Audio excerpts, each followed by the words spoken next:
Hello and welcome. This is Rasheem, the host of The Counter Narrative. Tonight we are going to be exploring the legacy and legitimacy of HBCUs. We have a few special guests joining us. Tonight we will be talking with, I am going to get the full name so that I don't say it, Mitch Matchley or wrong, Bridget Mcallen Hawkins, Bridget Mcallen Hawkins, and Damon Givehand will be among our first guests that will be joining us tonight to discuss the legacy and legitimacy of HBCUs.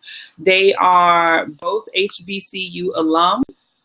They are also both educators in various levels of education. And I am really just going to start by letting them tell you a little bit more about who they are too, because I know we have a lot of information to get through. But the way that I want you guys to go through this is I want not only for you to tell your name and a little bit about yourself, tell us what you are passionate about and tell me what you're passionate about, and also tell me your HBCU affiliation. I'm going first, Damon. Okay. And you know how it is when you give me the microphone, it's hard to get it away from me. No, I'll be succinct. So first off, thank you, Rasheem, for having this event, having this conversation. I think this is going to be a lot of fun. I think it's going to be really informative. So my name is Bridget Mcallen Hawkins, and my passion is voice, and not just the spoken voice, the verbal voice, but the nonverbal voice, and just getting your message out. I think everybody has a message, and sometimes we feel like, oh, my message isn't important. No one wants to hear my story. No one wants to hear what I'm thinking. But wow, there is power behind your message, and voice is power. So I do a lot of public speaking work and a lot of professional development work with Damon and his wife at Teaching Tune-Up. So my passion is just voice and message and getting it out in the most effective way, the most powerful way that you can. Just incredibly important. And I could go on and on about that. And then my HBCU affiliation, my goodness. Initially, what'd you say, Rasheem? I was just saying, rep your HBCU. Okay. Well, it's Prairie View A&M University. I had the most fabulous time there as a student. I tell you, if I could wind that clock back, and I learned a lot. It was a very productive time. It was incredible. It was incredible. I don't want to talk about how incredible it was or in what ways it was incredible, because then I'm going to take away from some of the content that we're going to delve into. So you'll see what I mean about how incredible it was at Prairie View A&M. But my first choice, and I don't need any Panthers coming beating me up now. My first choice was Howard University.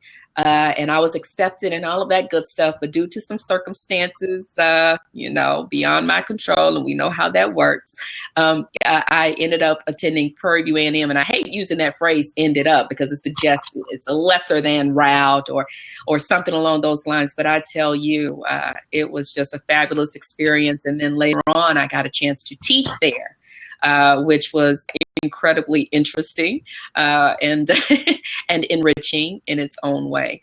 But I'm looking forward to visiting the Hill again. That's what we call it, the Hill. Capitalize both words, the Hill.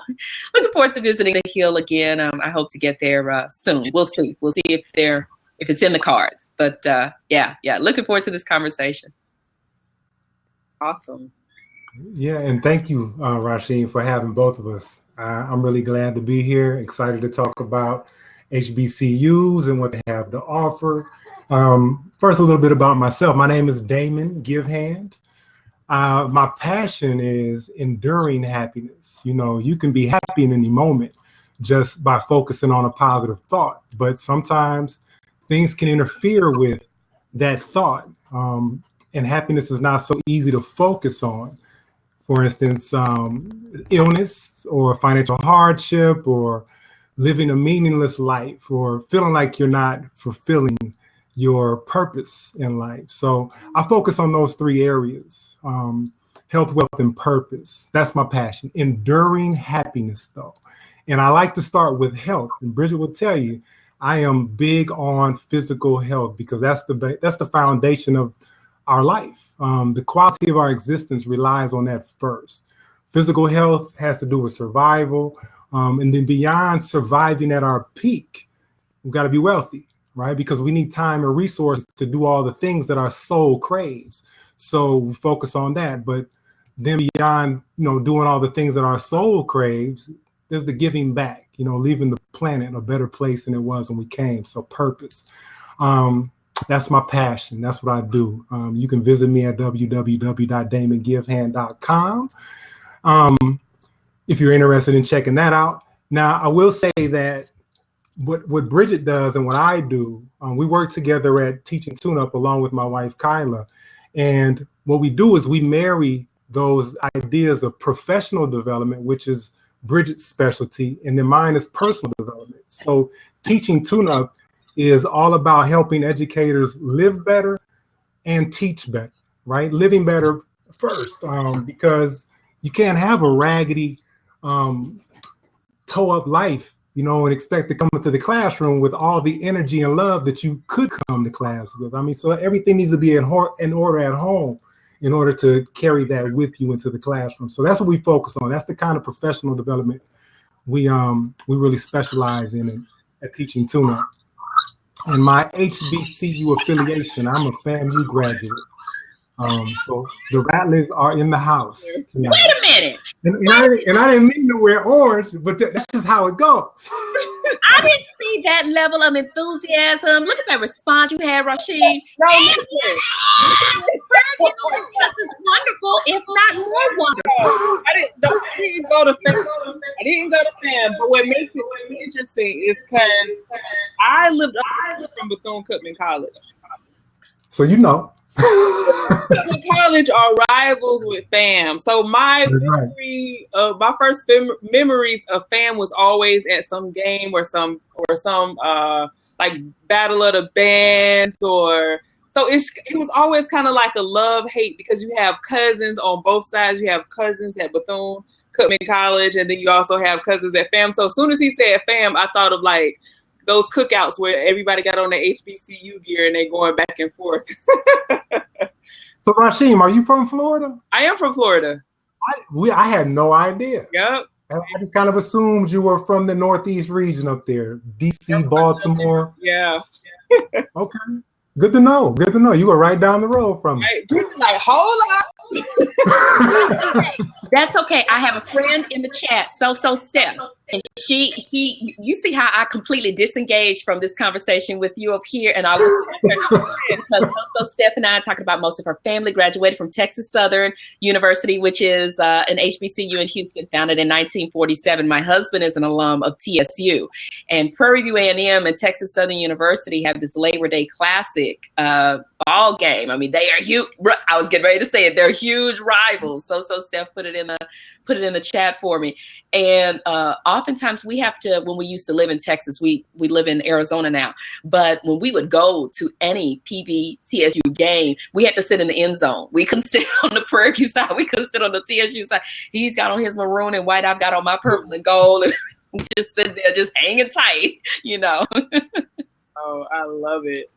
I love the energy that people have behind when they do have like their different, HBCU prides. And I think as we have the conversation around what is the legacy of it and what is the legitimacy of it, one of the things that comes up is, historically why they were created. Is there still a need? Why is that important? And what have you. And before I get even more deeper into this conversation, I realized yesterday when I was having a conversation about HBCUs that not everybody know what an HBCU is. So an HBCU is a historically Black college and or university. And when we say HBCU, that's exactly what we're talking about. So I will let you know, my name is Rasheem. My passions are, I have so many. But increasing equity and increasing access and opportunity for people and adding more conversations to the popular discourse.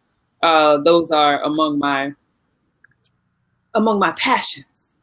And my HBCU, I went to Coppin State University. I am currently a graduate student at the Morgan State University. Go Bears. So I love HBCUs. I even within the little, HU, and and the Rattlers and the Wildcats and all of them. Even within those little within family groups of whatever little chat that they have, I still love that whole setup and dynamic. Before also I get into the questions, I just want to read this thing that I just picked up from the website just to not assume too much and let some of our listeners know. Historically, Black colleges and universities are institutions of higher education in the United States. They were established at various different times, well before the 1960s, in the 1800s, actually. Although their primary intention was to serve African American communities, they have always been open to students of all races. There are about 107 HBCUs. That was at the time that this was up. I'm not sure how many are there now. Hey, Darnell. And most were created in the aftermath of the American Civil War and are in, most of them are in Informal. Darnell! So, Darnell, I got to tell you, everybody just went around and said they name, they passion, and the HBCU affiliation. Now, before I even tell you what everybody else's HBCU affiliation is, I'm going to let you go ahead and say your name, your passion, and your HBCU affiliation. Okay. I'm Darnell Walker. I am a writer, filmmaker, and activist, and everything else, I guess. I went to the Bethune-Cookman College, now Bethune-Cookman University. Oh, wait, is there a FAMU person in here? I know it. I saw it. And I went to Howard University as well. And full of that. So I'm just going to go ahead and get right into the questions because I remember last time we got cut off on another discussion that we had. So whoever wants to take this, I'm just going to put this out there, and whoever wants to jump on this, I really want to start with a discussion about the history of education in America, and more specifically, the history of education for Black people within the United States. I feel like that is a very important framing of this whole HBCU conversation, and whoever wants to jump on it. Okay, so you said starting with the history of education in America. Mm-hmm. Okay. I mean, just talking about like HBCUs. I think, if we're talking about the founding of the schools, we're talking about people who got together and realized that there needs to be formal institutions where we educated Black folks. Like even talking about, I know about Bethune-Cookman like the back of my hand, and it was a school where it brought young girls to come together because they needed to learn various things. But more so, it was a normal school for girls. So, you had teachers coming out of there. You had girls who knew how to get into different workforces, learning about politics, learning about teaching, learning about nursing. And then they brought in the boys. And so you have schools going back to 1860. I think the first one was 1864, maybe? Definitely 1860s. Definitely the 1860s, where you were educating the recently freed slaves and the freemen, and so which was big because this was the South, and so you had the opposition of people who didn't want you educated at all, and the passion of people who came together. And a lot of these people were educated, like Howard University was founded by white folks. You got a lot of these HBCUs founded by white folks as well. So there was opposition, and there were people who were fighting for whatever the reason was that it got started. Sorry about that. My iron fell on the floor. Bridget, I see you wrote something in the chat. Do you want to go ahead and say that? Yeah, sure. So Steph, posted that Prairie A&M was founded in 1876, and it's the second oldest institution of higher education in the state of Texas. The first is Texas A&M University, the umbrella under which Prairie A&M falls. Forgive me, I don't remember the original name of Prairie A&M University, only because the name has gone through so many iterations.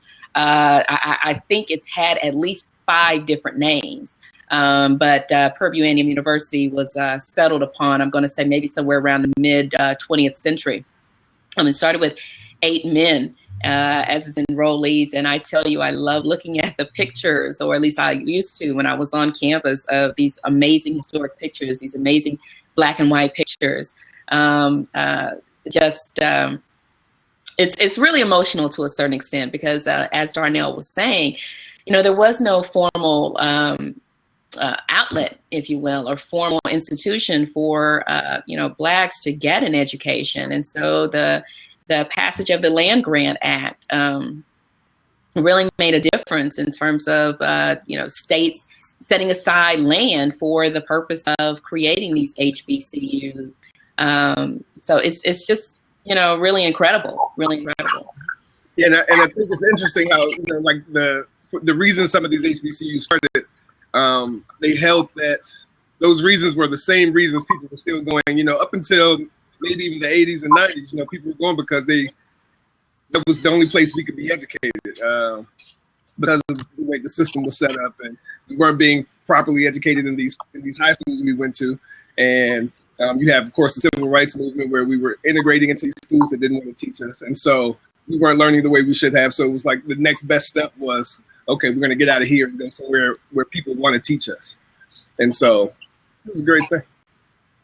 Fantastic. I love when I hear about so many of the HBCUs too, that were some of the HBCUs, I shouldn't say so many, that were started with women and with a little bit of resources that they have, like Bethune-Cookman College, you know what I mean?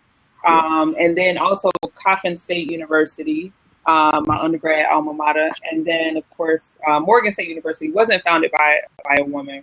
And then some of the I don't want to say some of the pretenses, but all the things that went into, all the backlog history that went into creating this institution for African Americans. I want to hear from our chat room really quick. If you went to a HBCU, had family to a HBCU, go ahead and type in your HBCU, rep your HBCU, son.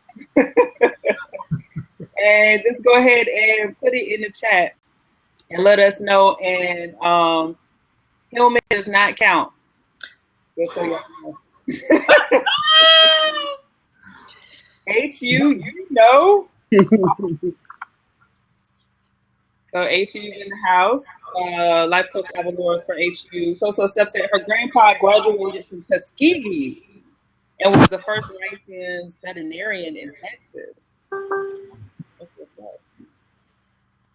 That is what is up. So some of the people who we talked a little bit about the history of HBCUs, and some of the people who are in opposition to HBCUs argue that, the reason that they started was to educate slaves and so that Black people can have a place to go to school, and we don't have that issue no more. So we really don't need HBCUs anymore. What are, Damon, I'll start with you. What is your response to that? How do you feel about that? I mean, the reason that HBCUs came into existence versus the reason why we still need them today, they can be different. So no, slavery doesn't exist in the institutional sense that it used to. But what's special about HBCUs is that when we go to those schools, the people who are educating us have a genuine concern and compassion for us. I mean, they view us as nieces and nephews, like kinship, versus somebody who needs help, right? I mean, like, we don't need to be saved, yet we need to be saved. I mean, by our own folks who really give a damn about us. Mm-hmm. And it's difficult for people who don't see us as relatives to actually care about us the same kind of way. So the reason, I mean, the need and necessity for HBCUs today is a little bit different, because we need to be kind of guided and nurtured by people who have our best interest at heart, in a genuine way. And we don't need to be saved, but we do need to be educated. So that's what I have now. I'm gonna leave it like that, but I'm gonna bounce off of Darnell and Bridget, because I can see Bridget bobbing her head. You know my signals, right, David? You know my signals. I do. So, you know, I realize that things are not, you know, like they were today in 1876 or 1862 when the Moral Land Grant got rolling. Moral Land Grant Act got rolling. I realize it's a different time. So someone might say, you know what, the purpose of HBCUs back then, does it still resonate? Does it still make sense? Is it still relevant? There's a social component to attending an HBCU, and there's a socialization and a social feel to the campuses that you're not going to get at a majority institution. And at HBCUs, there's a heritage and there's a history that is so rich that I think it's incredibly important that students experience that they be a part of that if they so wish at an HBCU, that they're not going to get that experience. They're not going to get that history, get that feel, get that understanding of education and the trajectory of it for Blacks or African Americans. So there's definitely a need for HBCUs to continue on and to live on in the 21st century, but for different reasons, for reasons vastly different from the reasons they were initially formed. There's just a richness and a history and a legacy and a heritage there that you cannot get anywhere else. Yeah. And I think, you know, it even goes to the, like I'm sure most of us have seen School Day. And, you know, it's the part in the film when they're talking about, you know, they're saying that HBCUs no longer have a need. There's no, they don't need to exist anymore. And the president says, of course there's a need, just like there's a need for Notre Dame and Brigham Young and Yeshiva and Brandeis, because these people still support these schools that are built to educate the Mormons and the Jews and the Catholics. So there's definitely a need for schools that are made to educate us. Because I think, you know, I learned more about self than anything else at an HBCU, and I think we still need to incorporate that. I think one of the most powerful things you can give somebody is a sense of pride in culture and group culture. And once you get that, I mean, I got that in an HBCU, so there's definitely still a need there. I want to add to that, Darnell. There's definitely a fostering of ethnic pride and self-esteem when you attend an HBCU. And there tend to be more opportunities for informal mentoring that happens at an HBCU campus. How many of us became the niece or the nephew of some professor, some advisor? As a matter of fact, one of my communication professors, the late, great Dr. Maurice Hope Thompson, ended up being the photographer at my wedding. I mean, he would call me his daughter. He had a biological daughter, but I became his second daughter. I kid you not. And we continued the relationship. I got married several years after graduating from Prairie UAM, but when I needed a photographer, he was the first person I thought of. And then when I needed a DJ for the reception, one of my old classmates, DJ B Love, yes, I'm giving you some free press. he was who I called for part of the entertainment at the reception. So there's this fabulous mentoring that can happen on the campus, and then again that fostering of self-esteem, that fostering of ethnic pride that you don't necessarily get somewhere else. Yes. Yeah, you know, and just like Darnell said, they ask questions that cause us to think about ourselves, right? I mean, so there's some self-development there. I think it's important when we think about education in general and HBCUs that we remember historically what education has been used for. It's been a tool. I mean, Darnell even called out that it was a normal school for girls. I mean, so that word normal is kind of interesting when we look at it historically. When we look at what happened to the natives in this country, children being kidnapped from their homes and then sent to these schools that taught them that their people were savage. I mean, so we can see from the beginning that school has been used as a tool to get us to normalize, right? To make us kind of buy into the machine. And so when we go to HBCUs, it's important for us to have educators who understand that so that they can ask us the right questions and they can kind of guide us in the right direction. I know one argument I would hear from folks who went to just a regular institution, they would say that, you know, we got to go to that school because it's going to teach us how to operate in a white society. And I'm like, see, honestly, going to a HBCU, it helps us kind of understand the context of the world we live in so that we can then go and operate with proper orientation. Like, we can think now. We know exactly what we're dealing with. Now we know what we got to do. Exactly. If we don't have that recalibration, or we don't have those folks asking us the right questions and making us think about who we are and what this is that we're existing in, then we continue to, I mean, hell, think about it. We've always lived in a society that was predominantly, you know what? So yeah, we got, that's all point. Go ahead. Well, Damon, I'm going to take the microphone. So Damon, you are so right in terms of getting to know yourself at HBCUs. They say, you need to be able to operate outside in the world and so on and so forth. I cannot operate at my best. I cannot operate at peak performance if I don't know who I am. Right. And so if I'm going to an HBCU and I'm understanding not just who I am, but who a Black woman is, if I go there and I get a firm understanding of that, I can speak up in a meeting and say, wait a minute, there's a problem with that, because I'm confident in who I am, but I understand who I am after having attended an HBCU and who we are and what we represent and what it means to have voice. So understanding yourself, getting that self-confidence, getting that encouragement, getting all those intangibles that you won't necessarily get at a majority school is paramount to being able to operate outside of those gates, outside of those walls of an HBCU. It's not a necessity that you go elsewhere, that you go to a majority school. Life is going to be what you make it. Success is going to be what you make it. Well, we said at Prairie View, you can make it at Prairie View, you can make it anywhere. I think that's the HBCU motto. That's the motto. Yeah. But wait a minute, but I guarantee you don't have the alliteration that we have. Prairie View produces productive people. Okay. There you go.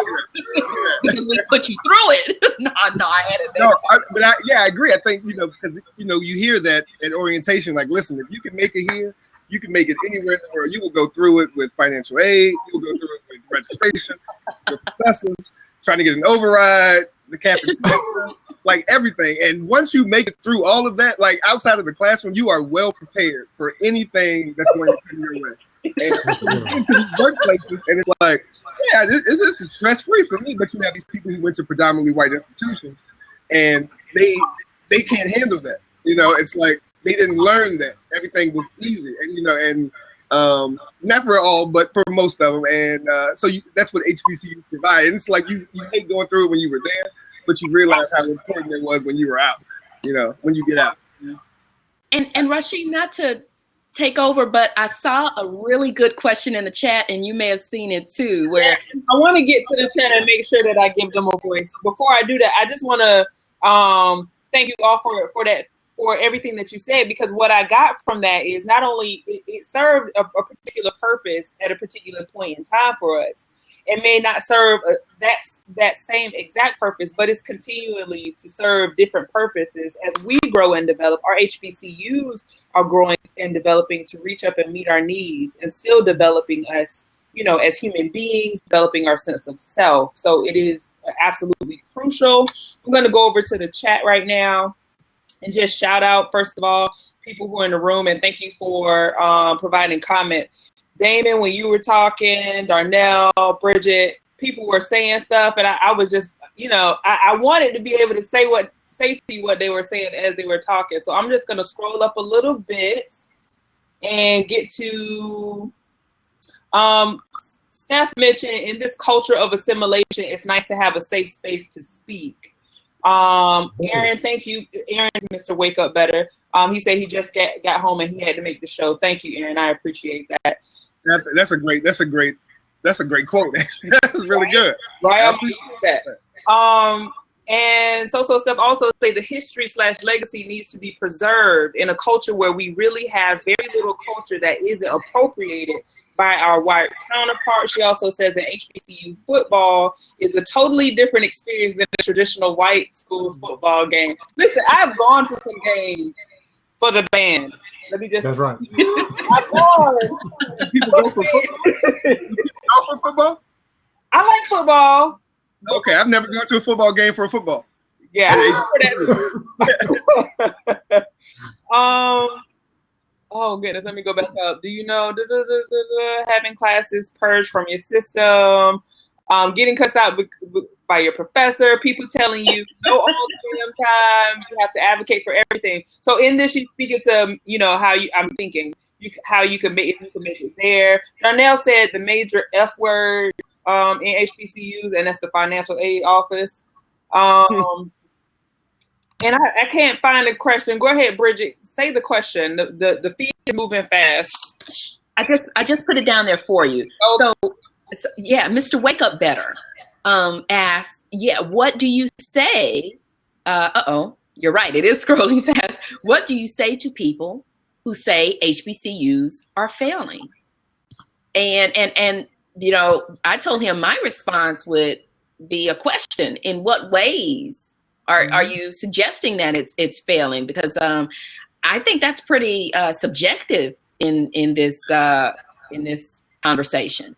So that would be, you know, my response. I mean, has any one of you heard that, or you know what? Yeah, I've heard it, and I think it might come up when we talk about the pros and cons. There are some situations here in Maryland. I'm currently getting my doctorate degree at Morgan. And here in this area, the HBCUs are kind of have been in a legal battle for a while with the traditional white institutions about how resources are allocated and how some schools get more resources than others and all of this whole thing. And then there was this conversation about, do we still want to be considered HBCUs, or do we just want to be considered an urban institution? Urban is like code for black around here. So basically, some of those conversations have come up, but I think we're going to get to that with when we talk about the pros and cons in general. So since we're kind of going to that, I will start with Darnell. Darnell, what are some of the trends that you're seeing with HBCUs? Positive or negative or what? All of them. Anything? Yeah. Well, I mean, you know, in recent years, we're seeing that a lot of, since I've been in the HBCU, there hasn't been a lot of give back from the students. And I think that's definitely a con, where we're graduating and some of these schools are closing. We had St. Paul's that closed, and a couple of other ones, like in recent years. And Brown closed? I'm sorry? Brown? Yeah, Morris Brown closed. And you have these, and so it becomes an issue of like, we fully support our HBCUs, except when it's time to give money back. And I think that's where some of the predominantly white institutions have a leg up on us, because you have students who say, here, you know, like I've worked at University of Virginia, which is a predominantly white school, which actually is the whitest. They have the whitest faculty in the U.S. They graduate the largest amount of black students in the U.S., which is very strange. And but they had students who gave back because they enjoyed their experience at the school so much that they felt the need to make sure that others had the same experience. And I think that that's where we are not shining in that area. And so that's one of the trends. I think now we're seeing a big thing. Like when I got to Bethune-Cookman, there was an issue of some of the students didn't want to be there. You know, it was like, it was either here or nowhere. You know, it was like, I guess I just try this out. And so I think, you know, we have to step into the admissions office and figure out ways to recruit students who really want to be there, so we can, because we, like, some of these schools are just as competitive as other schools. It's just we don't have the face for it like some of the other schools do. Like I have arguments all the time with people who went to predominantly white institutions, like, oh, you went to an HBCU? Oh, I went to so and so. I'm like, what? Like, you can't. Like, I've never even heard of your school. You know, and I know that some of our programs are better than most of the programs of some of these white institutions in the U.S. And so, I mean, it's just that I would focus on if we're talking about cons. Pros, there are a lot of schools now that are getting money and are getting grants and are building up to bring in more students. I know Bethune, especially, we're currently building a new student center. The school is I don't even recognize the school anymore. I go back there, maybe like 10 new buildings. I know we just built the multi-million-dollar dorm where one of the old dorms used to be, and so some things are changing. You know, I want to build on something that Steph posted in the chat, and it reads: if you think about the generational wealth aspect, whites have been contributing to the endowment of their institutions because they had the financial means to do so based on the hard back-breaking work of slaves. It's a different culture, I think, when it comes to giving back to our institutions. Institutions, HBCUs, were formed, as we've already discussed, as Rasheem laid out for us at the start of the show. They were formed so as to give us this opportunity to get some sort of an education. And then even with that, there was a limitation on it. You know, you had the normal schools and so on. And so it just wasn't, education wasn't, post-secondary education wasn't necessary, or education period wasn't presented on the same kind of platter to blacks as it was to whites. And so this notion of giving back to your school and so on was not necessarily something that was ingrained in the culture and the thoughts and the beliefs and the beliefs and actions of black people as it was with white people. So we're just kind of coming from different perspectives in that regard. And then I think another reason that a lot of times alum of HBCUs don't necessarily give back is because of a lot of the reasons we posted in the chat and that we shared here, how it can be quite challenging while you're matriculating at the institution. Not to say that's a reason to not give back, but I've heard, you know, anecdotal evidence from fellow alum where they will say, I had, you know, too much hard times, too much of a struggle. I'm not giving back. I gave when I paid my tuition, or so on and so forth. And so sometimes just the challenge and the struggle of your time there, although you have a fabulous time there, but that can make it a little bit difficult to give back. And then a third point that I want to make is the climate at the institution, in terms of with the professors and the staff members, and how you get, quote unquote, a hard time. It's a mix of culture. It's kind of like a tough love type of environment that you really have to embrace and you know, love it for what it is. But I think, you know, that nurturing also is balanced with some toughness. And sometimes we don't like that, you know, that can be uncomfortable, that can, you know, hurt our feelings. But we need it at the end of the day, I think, a lot of times. Yeah, and you know, and I think, like, for me, when I graduated, a few years later, I joined. We had an associate board of trustees that was sort of like right below the official board of trustees, who were like millionaires. So we just had a little bit of money. But what we were able to do was start various alumni programs around the country in our different cities. Like, I live in Los Angeles, so we started. We have groups out here. We have groups around the place, and so we had fundraisers. So where you might not be able to give back on your own, you can collectively give back. I know we had a meeting. Some HBCU folks here in Los Angeles, we had a meetup, and we all wrote down, like, anonymously how much we made per year. And in a room of maybe like 15, 20 people, we made well into the millions. And it was like, why aren't we giving back to these schools? Because then when we see these schools close, it's like, then we cry. We're like, our school is gone. There's no more homecoming. There's no more meeting up with friends who we may never see again. Like, I have friends who went to Morris Brown, and when homecoming comes up, it's like, yeah, you know. It's a sad thing, and some of them still meet up in Atlanta, but it's not the same. So I think if we're talking about preserving history and culture and tradition, then we have to start giving back. We have to find ways to do it.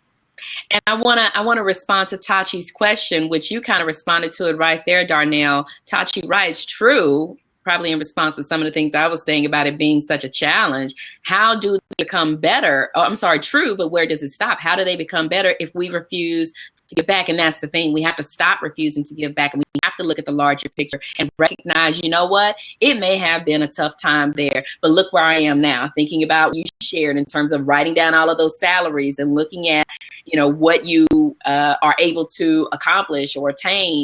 And you have to give some credit to the HBCU at some level. You must give credit where credit is due. So I think it's about us just kind of having a paradigm shift to a certain extent. If we are an alum, if you are an alum that says, you know, forget that, you know, I already wrote enough paychecks, wrote out enough checks to so-and-so institution. You know, just think about how you could make a difference with somebody else and help that legacy live on. Try to get past whatever issues you had with standing in line at the financial aid office or whatever. We all did it. It took me a day and a half to get registered for my first set of classes as a freshman. I'm not kidding you. A day and a half in the Baby Dome, which I understand is no longer there. I'm about to cry. The Baby Dome is gone. But you went down this road, up this. It was ridiculous. I don't even think I ate lunch that day. I don't think I had a meal that day, and still went to my dorm room with no classes. But I'm sorry. No books, no nothing. That for a minute. So we've got to get past that and recognize there was a greatness. You graduated. You are going out doing amazing things. You're impacting the lives of so many people around you. Now is a chance to impact the lives of the students that are on the campus where you went. So, and that goes for me too. I need to pull it together. I need to get it together, okay, and do that paradigm shift.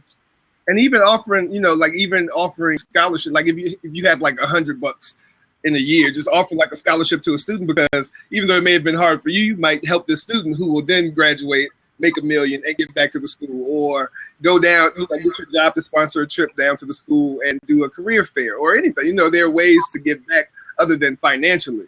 Like there are so many ways to get back to the school, mentoring students, offering internships, anything. That is a good point. Damon, I'd like to start with you with this next question about some of the misconceptions that you've heard about HBCUs. What are they? Well, the main misconception that I hear, I mean, because I work with young people in Florida, in the Southeast region, and the idea is that, or the belief is, you know, the education is not going to be as good. The rigor is not the same. What's that? Somebody else is making it colder. Yeah. You know, and the truth is that's not the truth. The quality of the education you get is superior, in my opinion, primarily because of what So Steph said earlier, just talking about a safe place to talk. I mean, you don't have to go into this environment and be polite. Now you can just let it go, right? Because everybody who's around you kind of understands what you're saying. You don't have to explain in detail like what you mean. People get it, right? And you don't have to worry about not hurting somebody's feelings because people get it. Yeah. And then the accountability, like when my instructors or professors would connect with me, I mean, because they saw me as their nephew or some kind of kinfolk, I mean, they were on me about it, right? I mean, so the accountability was different. I mean, I've gone to both. I didn't start out at FAMU. I mean, I'll be honest. I started out at a majority school, and it was out of state. I thought I was going back home because I moved from the Midwest. I thought I was going back home, blah, blah, blah. Long story short, fast forward, I ended up going to FAM because I was a Florida resident at the time, and it was just more affordable. So I went to Tallahassee Community College first, then I transferred to Florida A&M. And so I can look at the relationships or like the kind of education I was getting at those other schools and how things shifted dramatically when I got to FAMU. Mm-hmm. So it wasn't my first choice, but when I look back, I'm like, yo, I should have went there first. But who knew, right? I was just a young guy who was going to college basically because it was the next thing after high school. You know, there was no deeper reason for me to go to school beyond that. But man, it changed me, you know, and I'm so grateful because of the accountability, man. They held me accountable. It made me want to perform for me. Like what Darnell said earlier, it's like some self-development going on, right? They made me want to do better for me. Yeah. So that was powerful. But yeah, those are the misconceptions, man. Just the rigor and the quality of education you get from an HBCU is supposed to be, in some people's minds, inferior. And I'm like, no, no way. The resources might not be as fancy, you know what I'm saying? But the thinking, I mean, that's what the education is all about. Thinking. The thinking is superior. Mm-hmm. Darnell, I saw you nodding your head real hard too. Yeah, like I definitely agree with everything Damon just said. And to add to that, you know, another one is that HBCUs don't represent the real world. And I have yet to experience a place where it doesn't. Because if we're talking about what represents the real world, neither do predominantly white institutions where you have 7% people of color. You know what I mean? Like you have James Madison University where it's like 5% black people. That's not the real world either. And so people are like, oh, I don't want to go to an HBCU because, you know, I want a real world experience. And it's like, well, where are you getting that at? Because you still go to a white school and you still only hang with the black people, and the Asians only hang with the Asians, the whites only hang with the whites, and it's still a very segregated place. So I think if there's a school that represents the real world that you're going to live in when you graduate, it's going to be an HBCU. And if anything, an HBCU is more representative of the real world because your professors are asking you real questions. Real questions, that make you think about the world you live in. You know what I'm saying? So, Bridget, what are some of the things you've heard? You know, along with what Damon and Darnell have shared in terms of, you know, not preparing you for the real world and just being of lower value, or you're not getting as rigorous of an educational experience. I've also, you know, kind of heard that it's because the admission standards can sometimes be lower at HBCUs, that the value of the degree is lower. It's not as you know, highly recognized as degrees from elsewhere.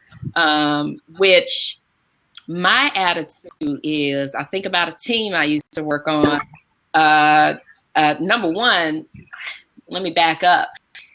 So the last job interview I went on, nobody asked me where I got my degree from. All they were interested in was, you know, what my skills were, what my talents were. Could I think on my feet? Could I, it was a professional development, faculty development position. Can I present? Can I talk? Can I train? Can I create a PowerPoint presentation? Not once did anybody ask me where I got my degree from. I don't even think they asked if I had a degree. They just assumed I had one. So for me, you know, I see going to college and going to an HBCU as the importance of it is credentialing, is getting your credentials, and not worrying about what anybody thinks of the value of the degree. I think it's highly valued and highly valuable. But I think a lot of times people will almost just kind of assume that the value of your degree is less than others. And I tell you, when the rubber meets the road, and you're sitting on a team with everybody else, it's a matter of, can you perform? Can you think? Can you make things happen? I promise you that. I mean, I'm almost in tears here telling you, I promise you that. Damon and I can speak to that wholeheartedly. It's about, you know, can you get out there and get the job done and think critically and think outside of the box and, you know, just make things happen. Awesome. Yeah. And to also, well, not to that so much, what Damon was saying, like, oh yeah, you know, what you said was great. What you said was great, you know. And well, to add to that, yes, once you get into these places and it's like, can you perform? You've been to an HBCU, so you're going to perform with a lot less stress than these people who came from somewhere else. It's like, I've been in this situation before where we had no money, no whatever. I'm going to perform at top quality. And even I went to Bethune and did some studying at University of Virginia and realized that the education I received at Cookman, because it was so personal and my professors were so invested, I was well ahead of everyone else anyway. And so that's another misconception. But I think we also need to look at, like, some of these predominantly white institutions have Black student retention programs that are designed after HBCUs, because they realize that these predominantly white institutions they still use an education model that's basically one that they've had since the beginning. That's a one size fits all, but we weren't included in that one size. And so a lot of times they create these Black student retention programs. Like I had a job interview at University of Oregon last year where they have 500 Black students out of 25,000 students, and like 250 of them are athletes. So you can be on campus for a month and a half and not see another Black person. So they needed to create a program where that was basically just like an HBCU. And University of Virginia has the best Black student retention program because they've been able to do that because they had a guy that knew HBCUs so well that he created this program. And so these white schools, these people who go to these white schools and say, oh, the school, you know, it represents real life. No, you're getting a HBCU experience. You just don't know it. Right. And yeah. No, that's a good segue, Darnell. I'm glad you brought that up, because one of the things that I want us to talk about is, for some of us who went, because I went to a predominantly white or traditionally white institution, as well as a HBCU. What were some of the differences between those experiences? Some people haven't gone to a HBCU and they've only gone to traditional white institutions. What can you tell both sides about the differences in the experiences? I know for me, one of the pluses I will say for when I went to the predominantly white institution is my money was always clear on time, and the administration the administration always had my stuff, and I didn't need duplicates of everything. That was the one perk. All right, now y'all probably got some more perks. And you know what? If I look hard enough, I wish I was close to the area that I need to look. I still have some files from back when I attended Purdue A&M, and I'm not going to tell you how long ago that was, but it was a long time ago where you kept those duplicates of documents. So to answer your question, Rasheem, I kind of want to combine it with something I wanted to share under misperceptions or misconceptions, yeah, of HBCUs. And that's, I think a lot of times people think that they are party schools and that's all we do is just kind of have parties. Well, I remember that was the description that Purdue A&M would get sometimes, that it was just a party school. We're just there to have fun. And I will say this, we like to have fun. When we have fun, we have fun. We have a good time. But when we are serious about our studies, we are serious about our studies. We work hard and we play hard. So to take that and answer your most recent question, I would say that there's just kind of a different energy on an HBCU campus. You know, well, at least at Purdue A&M, we hugged each other a lot. If we saw someone, even if we just saw you like 30 minutes ago or an hour ago in another class, we still hugged you. And we were just so happy to see each other. Like, we just always hugged. And when I first got there, because I grew up in a predominantly white rural environment, it was a little odd to me. What's doing all this hugging and going on? What's, you know? But it was a different energy. We absolutely loved each other and we loved helping each other. And so that I think is a really big difference. And I taught at a predominantly white institution. It was a commuter campus. So it's a different energy in itself, just by it not being a residential institution. I would say there's a different energy and a different love. I'm not saying that there's no love on PWI campuses, but I'm sorry, predominantly white campuses, predominantly white institutions. I'm not saying there's no love, but it's a different feel. Yeah, and I think also like the love is definitely there. For HBCUs, it's more of a lifetime commitment, and you see it. It's like the pride is different than HBCU. Like even the people I went to school with, you know, like we hug too at Cookman, and we're still like great friends. We see each other maybe once a year at homecoming, but we're still like, I can call any of them, and even just people you went to school with, like we congratulate each other, like, oh yeah, I went to yeah, and even if you knew him, didn't know him, whatever. And it's definitely like that. And predominantly white institutions, there's love there, but it's not as deep. You know, it's like a lot of even the culture of the university and looking at the organizations there. It's like it's while I'm here at school. While I'm here, this is who I am. When I graduate, I'm okay. So I have friends who went to PWIs and they look at me like, oh, you still go back for homecoming and you do this? And I'm like, yeah, I go to homecoming every year. Of course I go. You know, like you don't, and that's, you know, it's confusing to me. So that's a huge difference too. What about you, Damon? Well, I'm just listening to Darnell and Bridget, you know, and it makes me wonder if being on an HBCU campus, the love is infectious because of those connections that the professors forge with their students versus a PWI where the connection is not as strong. It might not even be present, completely absent. Because, you know, when I went to those schools, there was no accountability. I could go to class or not, and nobody was checking up on me. Nobody would say anything later on. But at FAM, I mean, my instructors knew when I wasn't present. I rarely missed a day anyway. Bridget calls me a nerd. But if I did miss a day, my professors were curious, like, you know, where were you? What happened?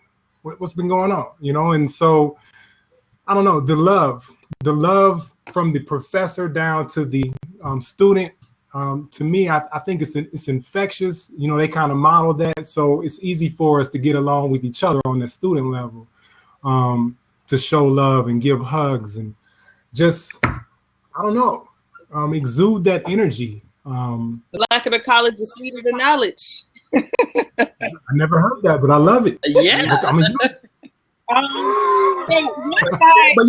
but also to touch, like, just to share, you know, when we were making fun of the schools, like keeping copies of everything, you know, I learned that at my undergrad. So when I got to Howard, my first day of school there, no one knew who I was. And I was like, they were like, "Are you sure you're a student here?" And I'm like, "Yes." And they were like, "Can we see your paperwork?" And I had everything lined up. So I'm like, "Yeah, here you go." And they were like, it was an issue of, they sent me an acceptance letter by accident, but they were the program that I applied to had been closed for 5 years. So they sent me an acceptance letter, but it was supposed to say, apply to another program or don't come at all. So they made it work. I went, and it worked out. It worked but out. But I got there, and I was so prepared coming from an HBCU already that I was like, I already knew, okay, that's cool. Yeah, we can figure it out. You know, that's all right. Yeah. And we figured it out. And I got in and I came out. But it was, you know, it was great. No, that's what's up. Well, I have to share my personal story. I applied to Prairie View A&M 3 days before school started. Oh my God. And I don't think I got acceptance letter. I got an acceptance phone call that Friday. I applied on Wednesday, drove over there, applied on Wednesday, got a phone call Friday, packed up the family car, and went on over there Saturday.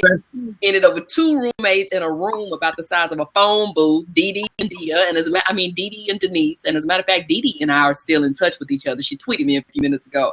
But yeah, I applied that Wednesday.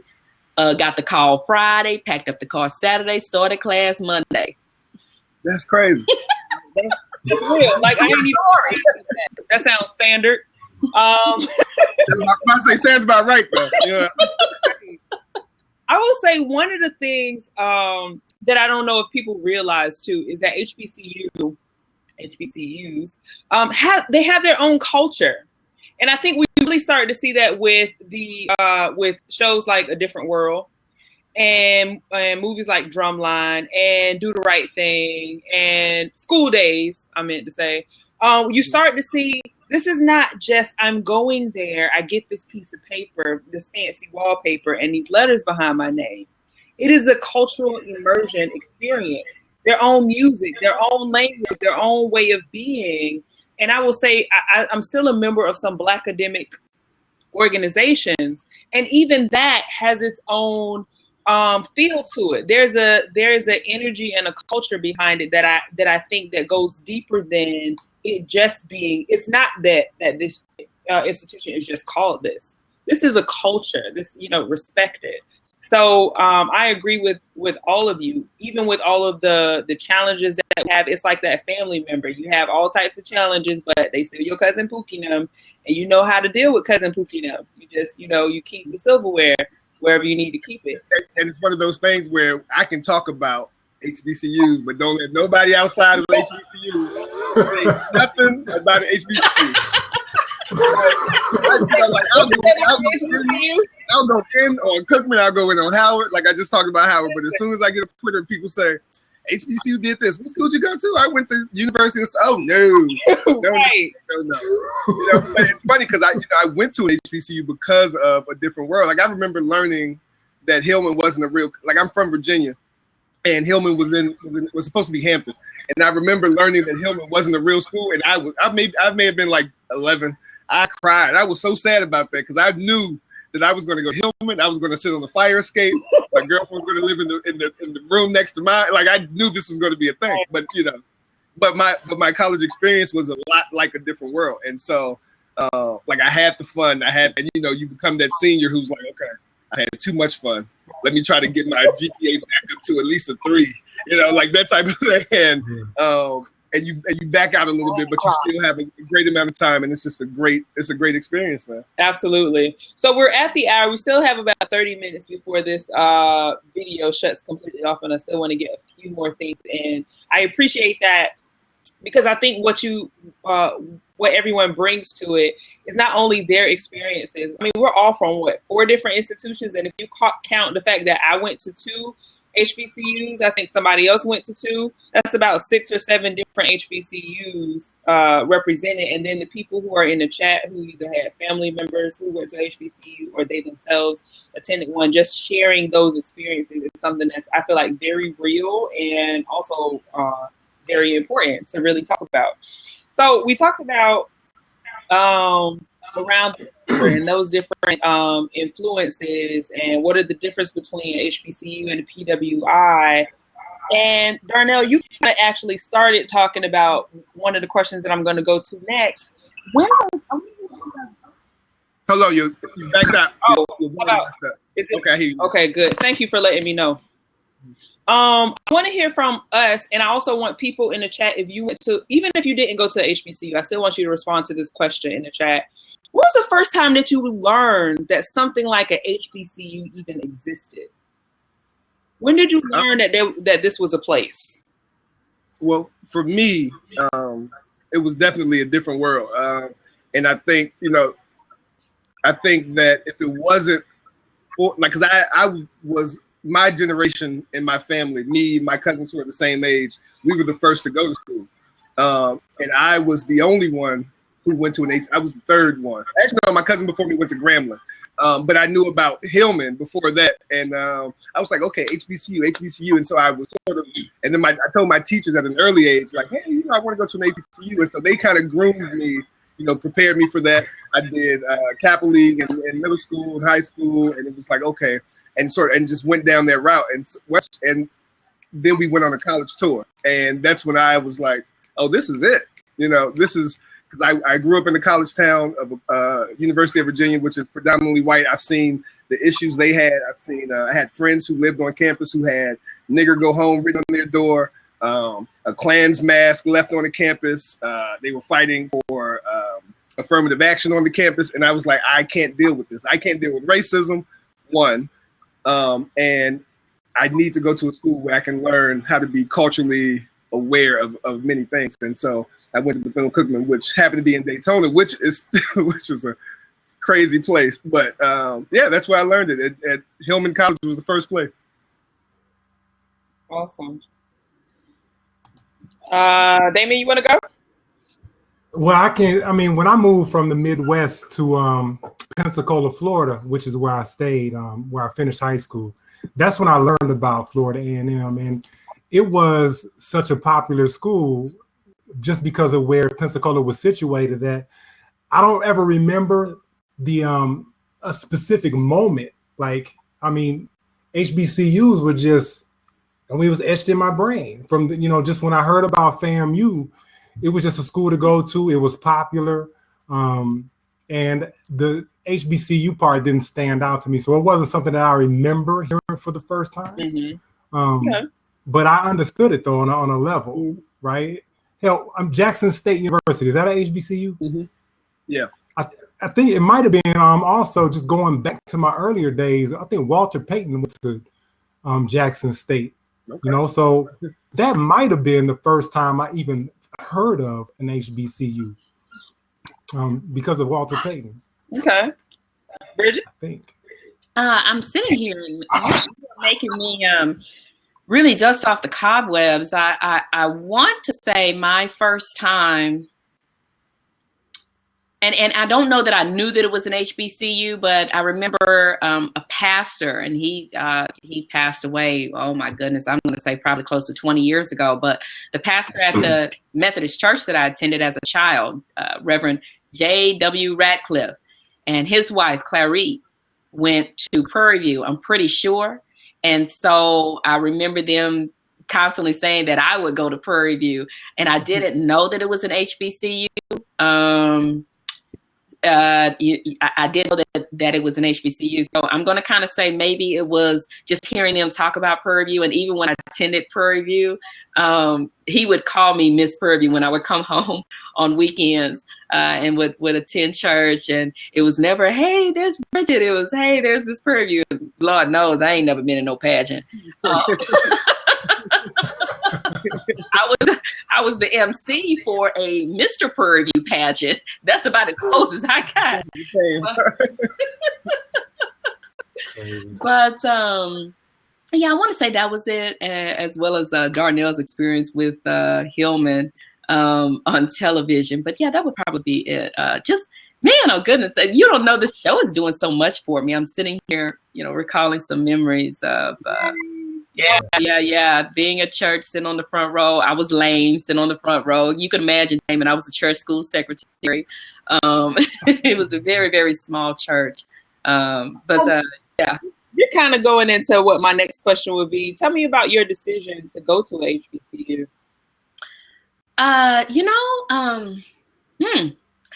It was, start with somebody else. Let me collect my thoughts. All right. Who was the last person I put on the hot seat? Damon, go. So I mentioned this, I alluded to this earlier, but FAMU wasn't a conscious choice. I wasn't going there to go to an HBCU. It was, it was the next most logical thing for me to do once I came back to Florida. Mm-hmm. So plus I thought I was going to walk on and play basketball. I mean, that was my attitude, and I wanted to play at FAM when I got back to Florida. So, yeah, that's what made me go. Then I ended up blowing out my knee the summer before I went to FAMU, and so much for basketball. Then I just had my brains to fall back on. So that's why I'm so grateful for the professors that I had, because they made me use my noodle. That's what's up. Darnell? For me, it was growing up again in a college town where it was a predominantly white school, University of Virginia, and seeing how things work there and like the politics of the school. Like again, I was talking about the racism was a big thing on campus. Then I was a teenager when Higher Learning came out, and I was like, I don't know if I can handle this. Like again, racism is not something I handle well, and so I wanted to go to a place where I didn't, but I also wanted to study film, and so it was hard to find a black school where film was a thing. And so I applied to one predominantly white school, which was Columbia, and I got into every school I applied to except Howard. Howard didn't accept me, and Columbia called me a week before school's supposed to start. And my grandmother answered the phone, and she was like, "Oh, what? You didn't have enough black students?" Tried to call him to get him on the court. And she was like, "He's not coming. You go to a black school." And I was like, "Yeah, I guess I'm going to a black school." But it was funny because I grew up like in high school. I was a huge activist. I was huge on activism, as you know, because we started the group in Cookman, and it was a thing where Stokely Carmichael, Kwame Ture, was a huge inspiration to me. And his son was my mentor because he went to University of Virginia. Wow. And so I'm talking to him and he's like, "Brother, you need to go down south and educate the people." And I was like, you're right. I need to go. I was like, I gotta go. It was like this grand moment, And I was like, yeah, I guess the furthest south I can go was Florida. So I guess I go to Bethune-Cookman. And that's what happened. Yep. Well, I initially applied to Howard and I was accepted. Just saying. By accident, I went. I had to get it. They paid for their mistake. But the thing is, I didn't get there. I'm going to try to make this as succinct as possible. That was the only place I applied to. I remember in February of my graduating year from high school, we all had to make sure we had shared with our counselor what school we were going to. And so big and bold in the Polk County Enterprise, Bridget Mcallen at the time. Bridget McGowan's off to Howard. Yes, that's where I was going. But a lot of different circumstances happened that summer, and that just did not happen. A lot of strife and gnashing of teeth and crying and just not a pretty summer. So that's why, that Wednesday, was kind of like, okay, well, these were the words that were spoken. Well, let's go over to Prairie and see what they can do for you. You know, I can't get you to Howard. But let's go over to Prairie View and.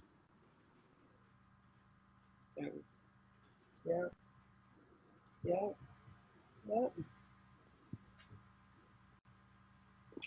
Okay. Damon? So, something Darnell said made me think about something. This is kind of away from the current question, but he said he doesn't do racism very well. So I'm thinking about predominantly white institutions versus HBCUs. And I guess one of the choices we have as students coming out of high school, looking at what kind of colleges to attend, is would we rather suffer from institutional racism, like be the victim, or would we rather go somewhere and kind of learn about it, you know, and be taught how to see it and identify it and how to operate accordingly? I think HBCUs, for me, I was a psychology major at Florida A&M, and you know, Black psychology at a school like Florida A&M is different than psychology that you're gonna learn at a PWI, and everything was kind of centered around this idea of institutional racism. And yeah, I think, you know, walking away with a proper lens, knowing how to see the world differently, it didn't make me not like people that weren't Black. Hell, I mean, fam taught me how to love myself. And I think by loving yourself, you love everybody. So it's not about not liking others or not loving others. But the difference was I wasn't suffering from institutional racism. I was suffering from some disorganization that we all talked about, just going to an HBCU. But the struggles that we went through, you know, it worked out those muscles so that when we went on to the next level, we were ready. Yeah. We weren't made weak. Or we can go to the other schools and kind of suffer from being ignored, right? Some of those institutional things that are in place that don't account for you, don't really pay attention to you, and don't really care about you. So we can either suffer from racism or we can learn about it. Yeah. So. One of the things I want to know is when was the last time, and also people in the chat can also participate in this, when was the last time you went back to your HBCU, and what was that like? I'll start. Well, I'll pounce on this one. Bridget was talking about, like, it doesn't matter where your degree came from. If you can go in and you can represent yourself well and you can perform and create on the spot, everything's all good. So we worked together at a corporation before we started teaching tune-up. And I was fortunate enough to go back to FAMU and do some faculty development on campus. I did it 2 years in a row. And that was a nice homecoming for me. To once have been a student at Florida A&M, now, 20 years later, to be on campus and be working with the educators on campus, right? Really working on some best practices in the classroom of how to engage students. That was awesome for me. So that was the last time I went back, and that was about 1.5 years ago. Okay. For me, I was there this past June, just because I was in Florida and stopped by. But before that, I was there in November. Like I said, I'm a filmmaker, so I released this film, and Cookman was the first place I wanted to screen it, and so it was great to go back. And you know, one of our things was like it was like a proud moment for me, because you know, one of my old professors came to see it, and she's like, "Oh, you're doing Mary would be so proud, and you're doing Mary's work," and I'm like, "Oh God, what?" You know, it's like that pride. Like I love my school, but it's one of those things that just comes full circle. Like you had this person who taught you, and now she's coming back to support the work that you were doing, basically because she was there at some point, and you know, and it was a great thing. The last time I was at Prairie View A&M was probably about 4 years ago. I used to try to go to homecoming like you, Darnell, every year. After moving from Texas to Arizona in 2009, it wasn't as easy, but I think I went in 2010, 11, and 12. And so 2012 was the last time I was there. And what I would do when I would go back, because I used to teach there, actually created the college success class that is at Purdue A&M now. I co-created it with a colleague. And so what I would do was when I would go back for homecoming, I would arrange with that colleague to teach one of the sections, to teach one of the classes since I was in the area. And that I love doing that because I'm not teaching face-to-face with students anymore. I teach online now.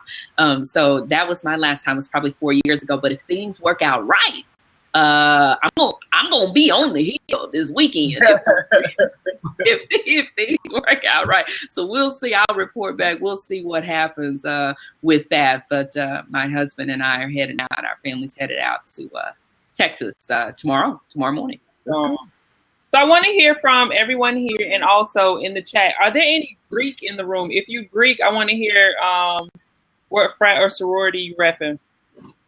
And if you are Greek, I also want to hear about your Greek experience. You don't have to tell me about the part that you're not supposed to talk about because it's super secret and private. But talk about the other parts. Why did you join? What did the sense of belonging mean to you? And are Greeks, what should I say, still present on your campus? Because they're not really visible on my campus right now. And I'm not Greek, but I have an issue with not seeing them on the yard.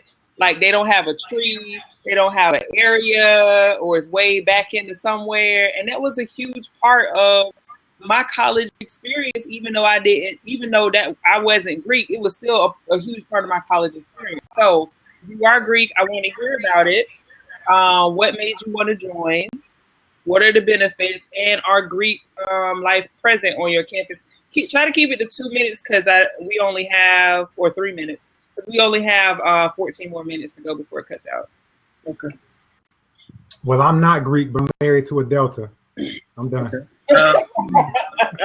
I joined Kappa Alpha Psi Fraternity Incorporated my sophomore year. So it's been 14 years. It will be 14 years this year that I've been a member. I joined, I guess I was in Kappa League growing up, and it was one of those things. I just thought it was just a great thing for me and helped shape, like, out of all my friends, growing, I joined that and it kind of shaped who I became in high school and my success. And I went to college and just knew that that's what I was going to do. And it turned out to be one of the best things in my life. The people I'm still connected with are closer to me than some of my own family. My line brother's the closest person to me. And it's just one of those things that enhanced my college experience. And yeah, it was just a great time. I still go. That's one of the reasons I go back to homecoming is because I get to see these people who I had these experiences with. And it's the only time we get together, unless someone gets married. Like we were all in Florida in June for a wedding. And so it's good to come back and have that brotherhood and share that. So my Greek experience is a little bit different. I am a member of Alpha Kappa Alpha Sorority Incorporated.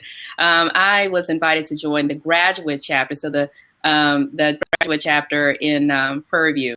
And the reason I accepted the invitation and moved forward was I highly respected the women that are in the organization, and I really like what it stood for, what it stands for.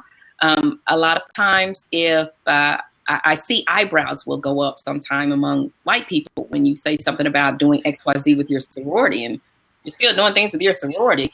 But our Greek life is a totally different life from, sororities and fraternities on PWIs. We focus a lot on brotherhood, sisterhood, education, and I don't think that is as key of a focus with other Greek organizations. During undergrad, I was too focused on making sure I graduated. I had to graduate, so I had no time for anything else. I worked 2 jobs and went to school full time because it was on my shoulders. It was on my shoulders. So if I had pledged undergrad, it definitely would have been AKA. But getting that degree, getting that paper in my hands was just most important, and I was fearful that may have gotten in the way of me doing that. Fantastic.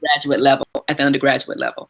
I'm sorry, and to answer the other part of the question too, on at Bethune, like I think overall fraternities and sororities are kind of, it's like they're not as visible as they once were, and that's a lot of campuses. Like I go to a lot of campuses, and it's like, oh, five of the 9 are suspended or not here or disappeared at some point, and so it's happening. I don't know.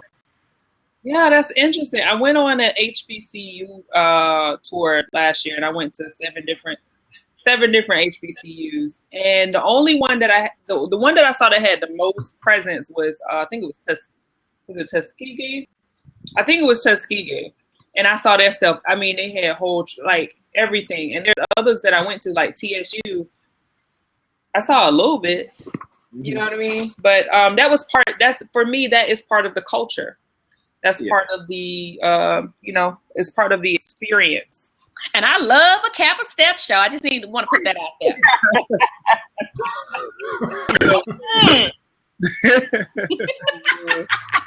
If I was white, I'd be red right now. So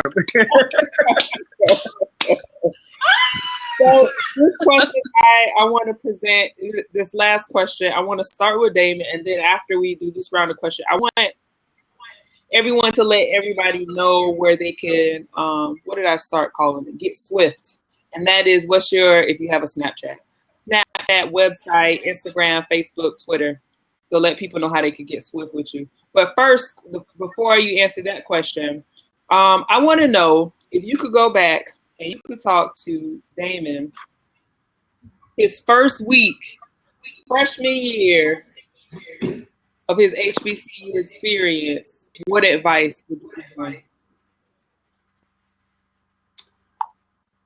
You know, I'm talking to myself, right? My younger self. Talking to your younger you. Okay, come to learn, right? I mean, like, learn about yourself, though, right? Just really learn about yourself. Read between the lines, figure things out, and take this experience seriously, because I wasn't serious in the beginning. I was kind of going through the motions because it was the next thing to do after high school.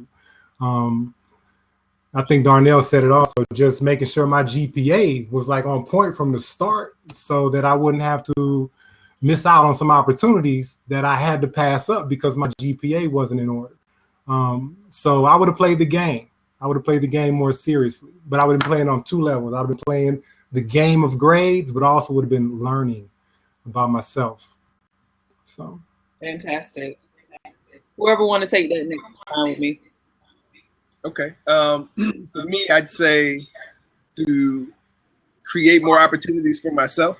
I wish I had looked at one of the things that I do admire about some white colleges is that they have outside opportunities that I didn't have at Bethune. And so I would have made more opportunities for myself to study abroad and to find better internships and things like that. So I just create those opportunities and to build.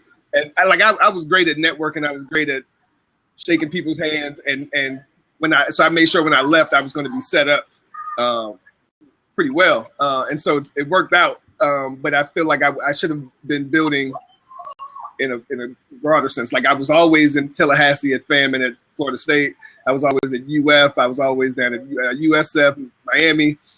But it was always the party, and I wish I would have gone there to do more than just party with some of those places. And so the things that happened may have happened quicker in life. Yes. Right. In addition to, getting to figure out who I am, because Damon took the words out of my mouth, figuring out who I am and networking. I wasn't great at networking, Darnell. In addition to those two, I would tell myself to figure out what do you do incredibly well and pursue not a career, but a passion, not a job, not trying to find some position at some company, but figure out what I do incredibly well that I can get other people to pay me for. And taking on more of an entrepreneurial spirit, as opposed to just trying to hustle and get that piece of paper and make sure that I didn't have to return to where I grew up.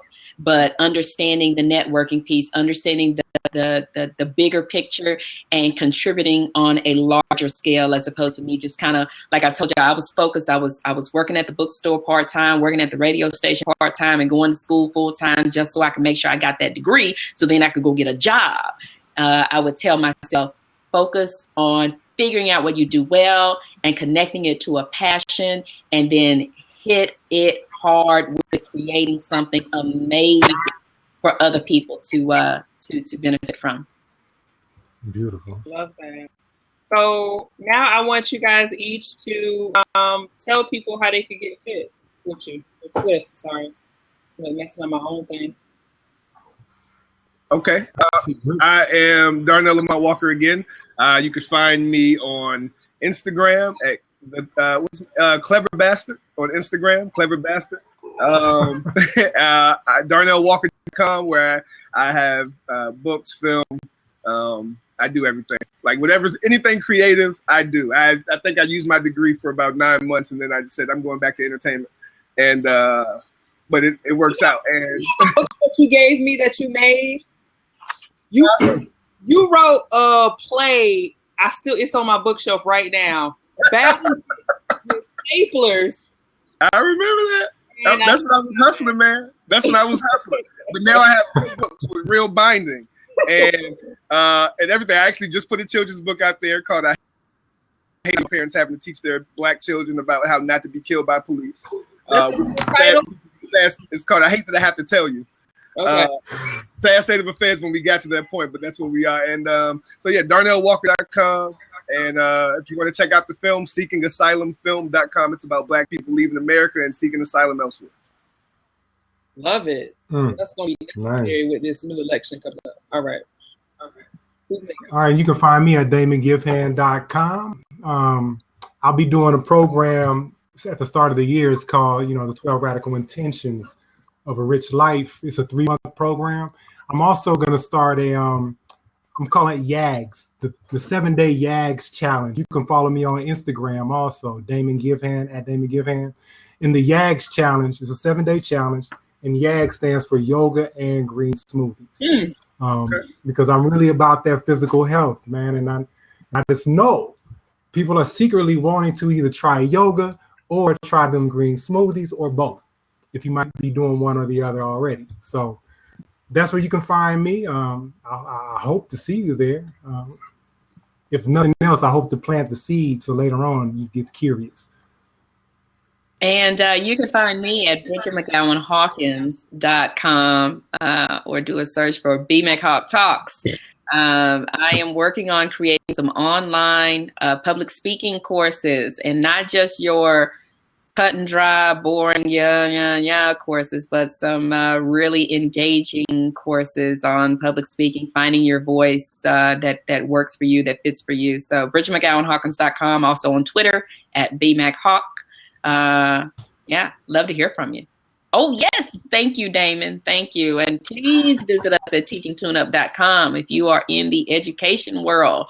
We have some hot stuff there for you. Hot stuff. Fantastic. And of course, I'm Rasheem of The Counter Narrative.